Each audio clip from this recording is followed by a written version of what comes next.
Hello friends, welcome to DRVET Dr. Vet channel. I am Dr. P.R. Patel, Professor and Head Veterinary Medicine.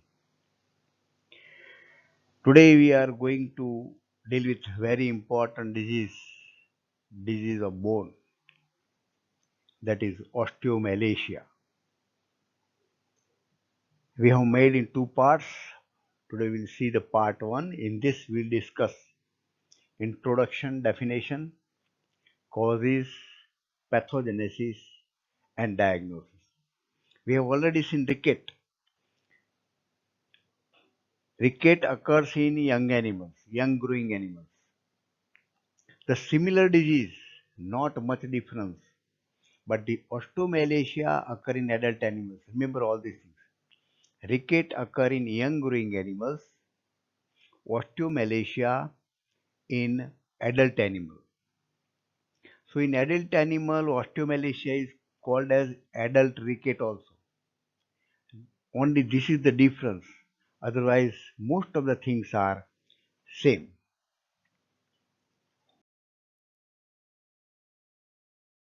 Dear friends, we are going to discuss osteomalacia.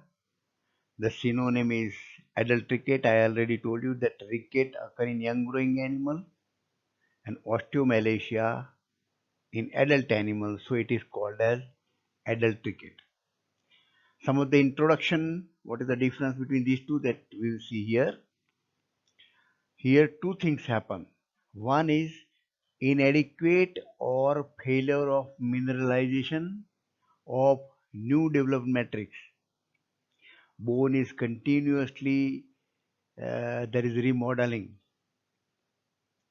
New bone is formed and old bone is demineralized. That slowly it is going on. So those new bone forms, even in adult also, in that also there is inadequate or failure of mineralization in osteomalacia, and that is of a new developed matrix. This is one thing happen in osteomalacia. The second thing happen is, it is very important, resorption of minerals from the mature bone.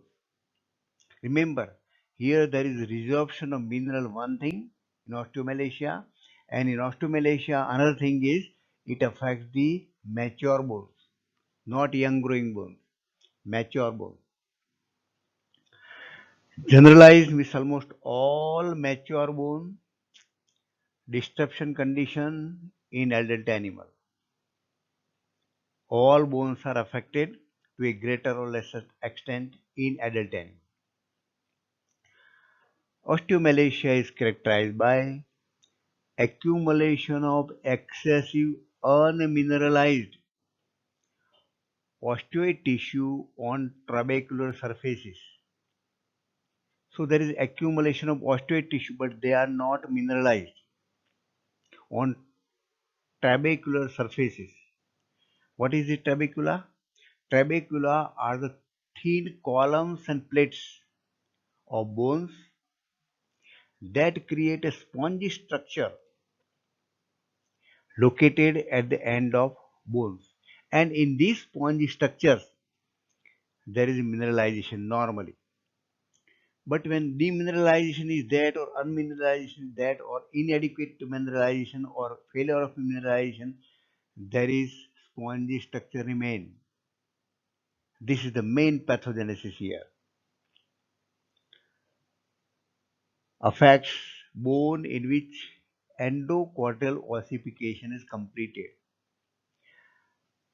Means it will not affect the young growing animals or young growing bones, but where in adult their ossification is completed in adult bones affected. There is disruption of normal bone remodeling.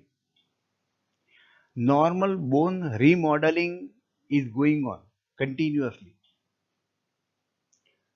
at a very slow pace. But in this osteomalacia, there is disturbance. There is resorption of minerals from mature bones.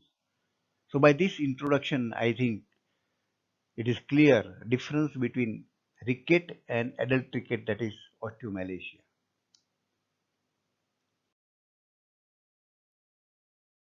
We see the causes of osteomalacia. The causes are also very much similar to ricket. There is no difference. In ricket and osteomalacia, there is primary deficiency of calcium, phosphorus, and vitamin D in both ricket and osteomalacia. And the factors also that causes deficiency of calcium, phosphorus, and vitamin D. The primary deficiency means the deficiency in the diet. If the diet is deficient, animal get deficiency symptoms. So both of the things are similar. We are not going to discuss it here, otherwise it wastes time. You know that vitamin D is normally derived from sunlight. That is the main source of vitamin D for the animals, and to a lesser extent from the diet. Age factor also plays a part. The older animals are more affected because the efficiency of vitamin D synthesis in the skin and absorption of vitamin D from the intestine declines with the age. So, older animals are more affected. Chronic nephritis, there is a decreased phosphorus excretion, there is phosphorus retention, imbalance of calcium phosphorus, and osteomalacia. Already we have seen in the recap. Faulty metabolism of these minerals, calcium and phosphorus, and vitamin D also causes osteomalacia. During pregnancy, you know, there is fast growth of fetus, especially in the last trimester. So there is more need of this calcium and phosphorus. So during that time, if there is malnutrition, then also there is osteomalacia. Malabsorption. If absorption of these minerals are not sufficient from the diet, from the intestine, then also there is osteomalacia. Continuous high production, and if the deficiency is not met through diet, then also there is osteomalacia. And sometimes it is not clinical but subclinical. There is always marginal osteomalacia due to high production. That is because of more excretion of calcium and phosphorus, drainage of calcium and phosphorus. It is a marginal.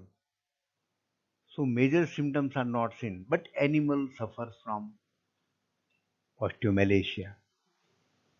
But if in these cases, if there is extra supplement of this calcium, phosphorus, and vitamin D, definitely there is improvement in the production.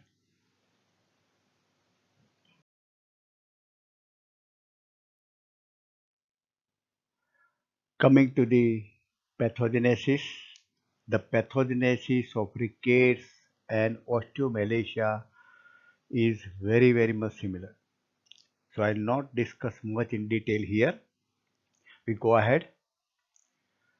As a result of demineralization, remember the word demineralization, the bones become soft. We have already seen. Enlargement of the medullary cavity, the sponginess of the compact bone, the mineralization will be demineralization. There is remaining of the trabecular tissues, enlargement of ends of long bones.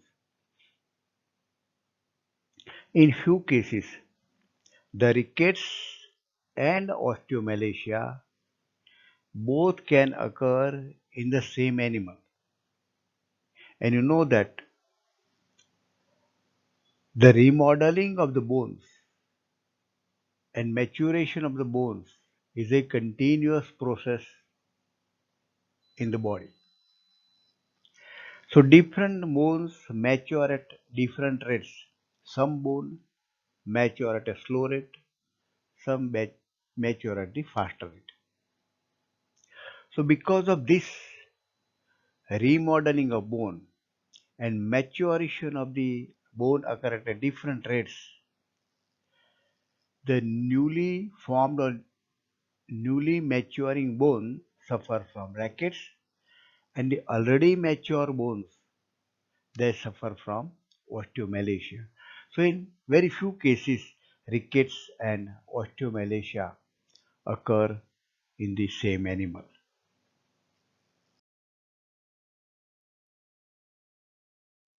Diagnosis also almost similar to that of ricket. Estimation of calcium, phosphorus and vitamin D content of the diet. If it is deficient, then causes a osteomalacia. The radiographic examination is a confirmatory and a good diagnostic tool. Not only that, it will give the idea to the clinician regarding the severity of demineralization, severity of disease osteomalacia. So this is important radiographic examination. Initially take radiographic examination, give treatment, again after a week or a few days again take radiographic examination. That also gives the improvement on the treatment. So on radiographic examination, there is evidence of generalized skeletal demineralization. The extent of demineralization can be observed by radiographic examination only. Subperitoneal cortical bone resorption and bowing or bending deformities of the bone. The bone also to some extent bend.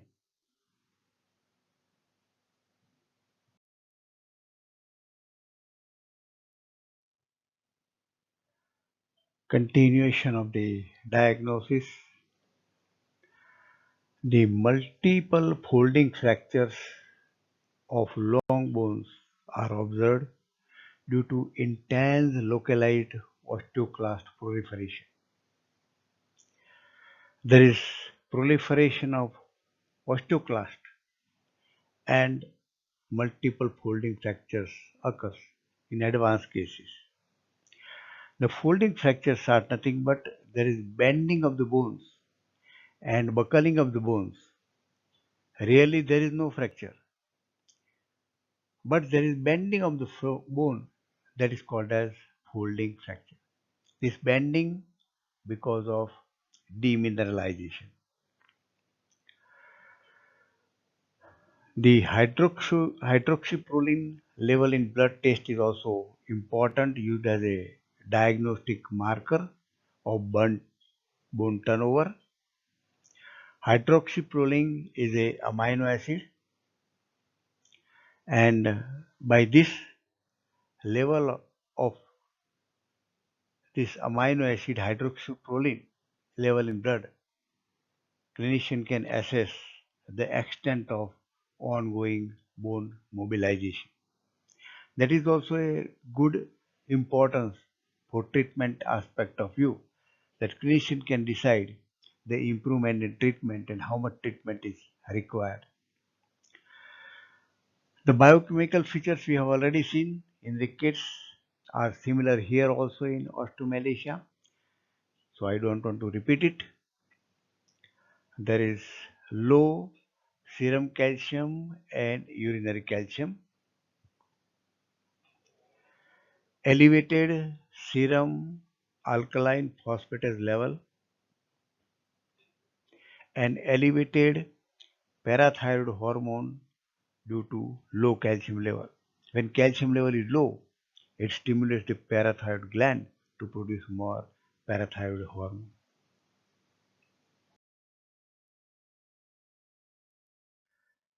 Friends, request to send this information to veterinary students. It is very much important for veterinarian as well as veterinary students. Requested to subscribe this channel. Thank you very much for observing this video. Next time I will come with osteomalacia part 2. Thanks.